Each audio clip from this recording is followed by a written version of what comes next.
প্ৰথমতে আঁঠু বেকা কৰি পিঠিৰ ওপৰত শুই থাকক। আপোনাৰ পেটৰ মাংসপেশী টান কৰি দিয়ক আৰু লগতে আপোনাৰ কঁকালটো তললৈ ঠেলি দিয়ক। 5 ছেকেণ্ডৰ কাৰণে ধৰি ৰাখক আৰু তাৰ পাছত এৰি দিয়ক। ইয়াকে 10 বা 15 বাৰ পুনৰাবৃত্তি কৰক। ইয়াৰ পাছত আমি নিটো চেষ্ট ষ্ট্ৰেচ কৰিম। ভিডিঅ'টোত দেখুৱাৰ গতে আমি পিঠিত শুই এটা আঁঠু বুকুৰ ফালে টানি আনিম আৰু এখন ভৰি যিমান পাৰোঁ চিধা ৰাখিবৰ কাৰণে চেষ্টা কৰিম। 15 পৰা 30 ছেকেণ্ডৰ বাবে ধৰি ৰাখক আৰু কঁকালত ষ্ট্ৰেচ অনুভৱ কৰক।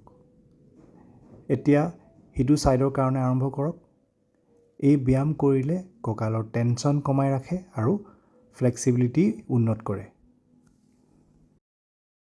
ভিডিঅ'টোত দেখুৱাৰ দৰে আঁঠু কাঢ়ি আপোনাৰ গোঢ়া ওপৰত বহক আৰু হাতখন ভিডিঅ'টোত দেখুৱাৰ দৰে গাৰ আগত ৰাখক।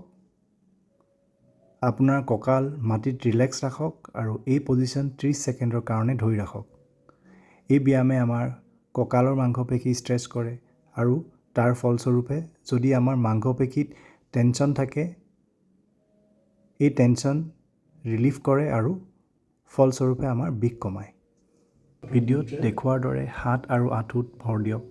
নিশ্চিত কৰিব যে আপুনি পিঠি ফ্লেট ৰাখে আৰু আপোনাৰ মূৰটো নিউট্ৰেল স্থিতিত ৰাখে। দীঘলকৈ উশাহ লওক আৰু লগতে আপুনি পিঠিটো চিলিঙৰ ফালে দাঙি দিয়ক আৰু লগতে আপোনাৰ থুঁতৰি আপোনাৰ বুকুৰ ফালে সোমাই দিয়ক।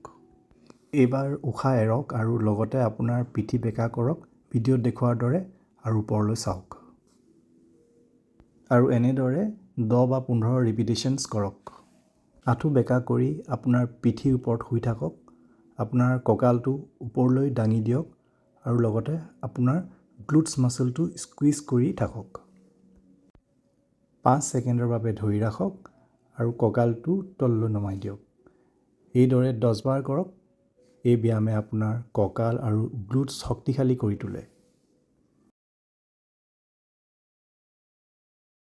যদি আপোনালোকক এই ব্যায়ামে সহায় কৰিছে তেন্তে ভিডিঅ'টো লাইক কৰক আৰু এনে ইনফৰ্মেটিভ ভিডিঅ'ৰ কাৰণে ছাবস্ক্ৰাইব কৰক।